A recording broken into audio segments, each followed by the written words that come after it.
ওই যে আমার শাশুড়ি মা। তো আজকে বৃষ্টি বৃষ্টি ওয়েদার। শুভ সকাল বন্ধুরা, কেমন আছো সবাই? আশা করি সবাই ভালো আছো, আমরাও অনেক ভালো আছি। তো আজকে আমার চ্যানেলে আরেকটা নতুন ভিডিওর সাথে তোমাদেরকে অনেক ওয়েলকাম। দেখো গাছে একটা ফুলও নেই আজকে, জবা ফুল সব কুলি কুলি হয়ে আছে, জবা ফুল নেই। তো উঠলাম, ঘরদোর ঝাড় দেওয়া, বাসি কাজ অর্ধেক হয়েছে অর্ধেক বাকি, ঘর মোছা হয়নি।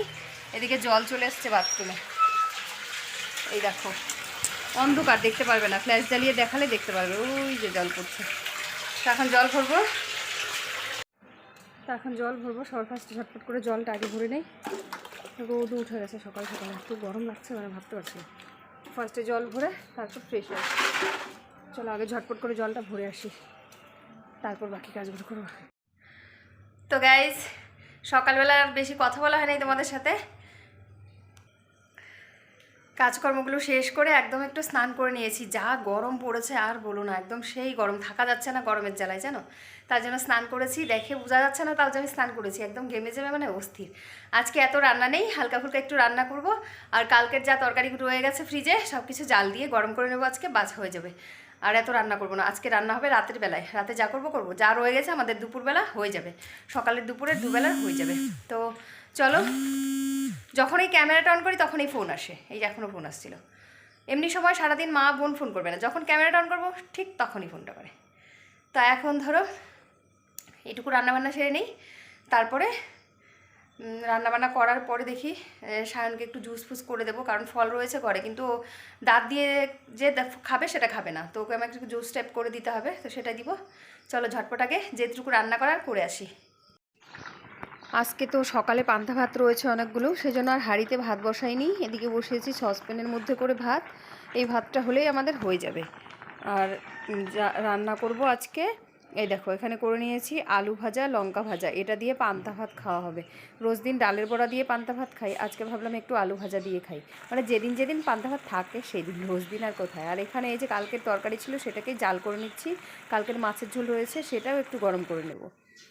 আজকে যেহেতু আমার বেশি রান্নাবান্না নেই, আমি কি করছি বলো তো, মা শাশুড়ি মা এখানে সবজি কাটছিল, মাঠটাও একটুখানি ক্যামেরাবন্দি করে নিচ্ছিলাম। তো মাকে আমি জিজ্ঞেস করলাম কি কি রান্না করবা, মা বলছিল লাউ ডোগা, আলু, বেগুন সব কিছু দিয়ে একটা চচ্চড়ি রান্না করবে আর ডাল রান্না করবে। আর আমার শাশুড়ি মা কিন্তু রান্না করে খায়, তার কারণ আমার শাশুড়ি মা যুগ নিরামিষ খায়। মাছ টাছ ধরে যদি মাঠটা রান্না করা হয় তাহলে উনি খায় না, স্নান করে তারপর রান্না করতে হয়, তার জন্য আমরা তো মাছ রান্না করি, শুক্র শনিবার বা নিরামিষ যখন করি তখন করে দেই, নয়তো উনি রান্না করেই খায়। আর এদিকে মেজদি রিনা, ও সবজি কেটে নিচ্ছিল। মেজদা আজকে বাড়িতে নেই, মেজদা চলে গেছে পিপু সোনাদের বাড়িতে, চলে আসবে বিকেলবেলায়, সেই জন্য ও রান্না করছে। আজকে করবে মাছের ঝোল আর চাল কুমড়ার ঘন্ট, তো ওটাই ওখানে রেডি করছিল। আর আমি একটু ক্যামেরা নিয়েই ফাজলামো করছিলাম, ইয়ার্কি মারছিলাম সবার সাথে, যেহেতু আজকে রান্নার চাপটা আমার এত বেশি নেই তার জন্য। তো ও ঝটপট করে সবজি কাটছিল এখানে বসে, আর সায়নও এখানে ছিল, আমিও ছিলাম। আর কথা বলতে বলতে দেখো মাও চলে এসেছে। এটা খাইবা না? কুমড়া দেখে এরকম পচা, ও পচা না মা খাইতে, খালি দাদাকেই দেয়, খালি দাদাকে খাইতে দেয়। এই দেখো একটা মেয়ে, এটা মেয়ে ওর, আর ওটা ছেলে।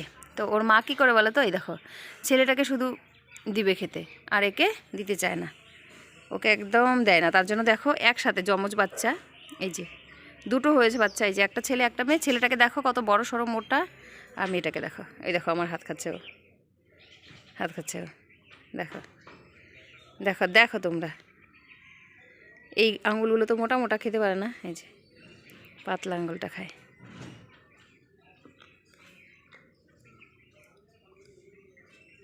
চাম্পু, এই দুইটা চাম্পুর বাচ্চা আমাদের।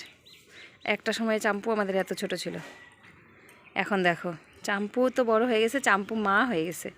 চাম্পু তো বড় হয়েই গেছে, চাম্পু একটু মাও হয়ে গেছে না, চাম্পু মা হয়ে গেছে। এই যে চাম্পুর বাচ্চা, চাম্পুর ছেলে আর চাম্পুর মেয়ে। চাম্পু মেয়েকে খাইতে দাও, দাও, এই দেখবা ভাগবে, এই দেখো, এই দেখো ভাগে। ওর ছেলেকে খেতে দেয়, মেয়েকে দেয় না, এই যে দেখলা। ওজন মেপে নিচ্ছিলাম, এই দেখো আমার ওজন, তোমরাই দেখে নাও নিজের চোখে, তোমাদেরকে এই যে বলছি আমার ওজন বেড়ে গেছে, মিথ্যে বলিনি গো। এই দেখো সব সময় আমার 50 থাকতো, আর এখন দেখো আর এই যে আমার ছোট জায়ের ওয়েট, মানে 3 জাই আজকে ওজন করে নিয়েছি। তো এটা আমার ছোট জায়ের, আর এই দেখো আমার মেঝো জায়ের মানে রিনার। তো প্রত্যেকেই 3ও যা আজকে ওজনটা মেপেই নিলাম। আমার ছোট যা আর আমি আমার ছোট জায়ের বাপের বাড়ি একদম পাশে, তো চলে এসেছি ওর বাবার বাড়িতে। এখানে বসেছিলাম, ওর ভাইয়ের বউদের সাথে কথা বলছিলাম। আর এই দেখো আরাধ্যা, আমার কুলে রয়েছে আরাধ্যা। তো আরাধ্যা না মোবাইলের মধ্যে ওকে দেখতে পাচ্ছে আর মোবাইলটা কেড়ে কেড়ে ওর সামনে নিতে চাচ্ছে। আর আমি চকলেট খাচ্ছিলাম। মানে যখনই আমার জায়ের বাপের বাড়িতে যাই, আমার জায়ের যে মা রয়েছে উনি আমাকেও খুব ভালোবাসে। তো গেলে আমি যেহেতু পান খাই না, যাওয়ার সাথে সাথেই আমাকে আগে চকলেট দিবে খাওয়ার জন্য। তো সেই চকলেট দিয়েছিল মাসি, আর এটাই খাচ্ছিলাম আর আরাধ্যার সাথে মজা করছিলাম। অনেকটা সময় আড্ডা মারলাম জায়ের বাবার বাড়িতে, তারপর চলে আসলাম বাড়িতে। এসে একটুখানি এখন হাত মুখটা ধুয়ে নেবো ভাবছি। ভীষণ গরম লাগছিল, তো হাত মুখ একটু ধুয়ে এখন চিরুনি করব। আজকে না স্নান করেছিলাম, শ্যাম্পু করেছিলাম মাথায়, তো তার জন্য আর চিরুনি করিনি, এভাবেই ছিল মাথাটা। শ্যাম্পু করার পর দেখবে চুলটা একটু ঝাড়লে এমনিতেই সোজা সোজা হয়ে যায়, আর এক্সট্রা করে মানে সহজে চিরুনি দিতে হয় না। আমি সবসময় এটাই করি, জানি না কে কে করো, আমি ভীষণ কুড়ে, তার জন্যই এটা করি। মানে চিরুনি করতে ইচ্ছা করে না, বিশেষ করে গরমের দিনে। শীতের দিনে বেশ মজা লাগে, কিন্তু গরমের দিনে মনে হয় কত আটকে রাখবো চুলটাকে, উঁচু করে একটা ক্লিপ দিয়ে আটকে ফেলবো একদম টেনে টুনে নিয়ে, তাহলেই মনে হয় আমার শান্তি। এই দেখো যেটা বললাম, যেমন বলা তেমন কাজ, সেটাই তো করলাম। টাইট করে চুলটাকে একদম আটকে নিলাম। আর ওইদিকে আমার যা বলছিল এত টাইট করে চুলটাকে আটকা, সেই জন্যই তো চুল ছিঁড়ে ছিঁড়ে একদম কপালটা বড় হয়ে যাচ্ছে। আমি বললাম সে হতে দে, তারপর না হয় আমি ফুটবল ম্যাচটা আমার কপালেই রেখে দেবো। তো এই কথা বলতে বলতে মজা করতে করতে একটুখানি ক্রিম মেখে নিচ্ছিলাম। সারাটা দিন চলে যায়, মুখটাতে একটু ক্রিমও লাগাই না জানো, কারণ ইচ্ছে করে না, এই গরমের জন্য একদমই ভালো লাগে না, ভীষণ গরম। তো এটা একটু মেখে নিলাম। এবার একটু সিঁদুর পরে নেব, নিয়ে তারপর ফল নিয়ে বসবো। কিছু ফল কেটে জুস করে দিব সায়নকে, আর আমরাও একটু কেটে কুটে খাবো, মাকে দিব সবাই মিলে।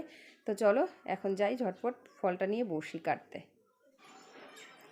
এই যে বললাম না ফল নিয়ে বসবো, এই যে বসে গেছি। এখন ফলটা কেটে তারপর মাকেও দিব আর আমরাও খাবো। আর এই পেঁপেটা আমার এক বান্ধবী আমাকে দিয়ে গেছিলো। ওর গাছে পেঁপে হয়েছে প্রচুর, তো আমাকে বলছিল খাবি? আমি বললাম হ্যাঁ, দিলে কে না খাবে। তো ও আমাকে পেঁপে দিয়ে গেছিলো। এদিকে পেঁপে কেটে মাকেও দিলাম। মা খেতে চাচ্ছিল না জানো, জোর করে মাকে দিলাম একটু খাওয়ার জন্য। তো না বলছিল খাবে না, বললাম না খাও। তো মাকেও দিলাম আর একটুখানি মেজদিকেও দিয়ে দিলাম, কারণ মেজদিও নিল। তো সবাই মিলে নিয়ে পেঁপেটাকে খেয়ে শেষ করতে পারিনি, তাও ফ্রিজে রয়ে গেছে। আর এই দেখো সায়নের জন্য করেছি মৌসুমির জুস, কারণ ও আবার পেঁপে খায় না, পেঁপে খাবে না, আপেল খাবে না, শুধু একটুখানি আঙুর খাবে। আর এই মৌসুমির জুস করে দিলে, কেটে দিলে খায় না। তো এই জুস করে দিয়েছি। এটা খাওয়ারও যে কত বাহানা, খেতেই চাচ্ছিল না, জোর করে আমি জুসটা খাওয়ালাম। অনেকটা সময় পর দোকান টোকান তুলে নিয়ে অনেকক্ষণ আড্ডা মারার পর ঘুরে এসে তারপর ভাবলাম এবার রুটিটা করে নিই। তো চলে এসেছি রুটি করতে, এদিকে আটা চেলে মেখে নিলাম। তো গাইজ এখন চলে এসেছি রান্নাঘরে রুটি বানাতে। তোমরা তো দেখলেই, আটা চেলে মেখে নিলাম, সব কিছু করে নিলাম, লেচি কেটে নিয়েছি। এখন ঝটপট করে রুটিটা বানাবো। আর রুটিটা আমি বানাবো কাঠের জালে, উনুনে। তার জন্য গ্যাসে রুটি বানালে দেখবে গ্যাসটা একদম নোংরা কীরকম হয়ে যায়। তো তার জন্য রুটিটা বানাবো আমি উনানের জালে। রুটি আর ডিম আলু দিয়ে ভাজা করব, মানে ডিম ভুজিয়া করে আলু ভাজা পেঁয়াজ দিয়ে একসাথে করে নেব ডিম আলু দিয়ে। ওটা দিয়ে আজকে রাত্রে রুটি খাওয়া। আর দুপুরের যতটুকু তরকারি রয়ে গেছে সেই আর এইটুকু করে নিই। তো চলো ঝটপট, আমি রুটিটা যেহেতু বাইরে করব কাঠের জালে, তো সেখানে ভালো লাইট নেই, ক্যামেরা অন করতে পারবো না। তো ঝটপট করে এখন রুটিটা করে আসি, একবার ঘরে গিয়ে তোমাদের সাথে কথা হবে। সায়নের জন্য একটা ডিমের এই দেখো পোস্ট করে দিয়েছি, ও আবার ডিমের পোস্টটা খুব ভালো খায় তার জন্য। আর এখানে রুটি বেড়ে নিয়েছি, সায়নের বাবার জন্য 4টে, সায়নের জন্য 3টে, আমার জন্য একটা রুটি রেখেছি গামলার মধ্যে, যেটা আমি খাবো। আর এই দুপুরে যে তরকারিগুলো বেঁচে গেছিলো সেই দিয়েই কিন্তু আমাদের খাওয়াটা হয়ে যাচ্ছে, এক্সট্রা করে আর কিছু করতে হয় নাই। আর এই দেখো আমার রুটিটা এখানে রাখা, খাওয়া দাওয়া শেষ। আর এই ঘরে চলছে টিভি, যার জন্য আমি ওখানে কথা বলতে পারিনি, কারণ এদিকে ক্রিশ বই চলছিল, সায়নের ভীষণ ফেভারিট। আমি যদি এটা বন্ধ করে দিয়ে তোমাদের সাথে কথা বলি তাহলে তো আর উপায় নেই। তো তার জন্য আমি প্রচণ্ড বাসন টাসন সব কিছু ক্লিন করে নিয়েছি, দেখলে তোমরা টেবিলটা দেখালাম পুরো পরিষ্কার। আর এদিকে মশারিও টানানো হয়ে গেছে। এই দেখো সায়ন শুয়ে পড়েছে, এখন আমিও শুয়ে পড়বো। তো চলো দেখা হবে কালকে একটা নতুন ভিডিওর সাথে। সবাই ভালো থেকো, সুস্থ থেকো, সবাইকে গুড নাইট।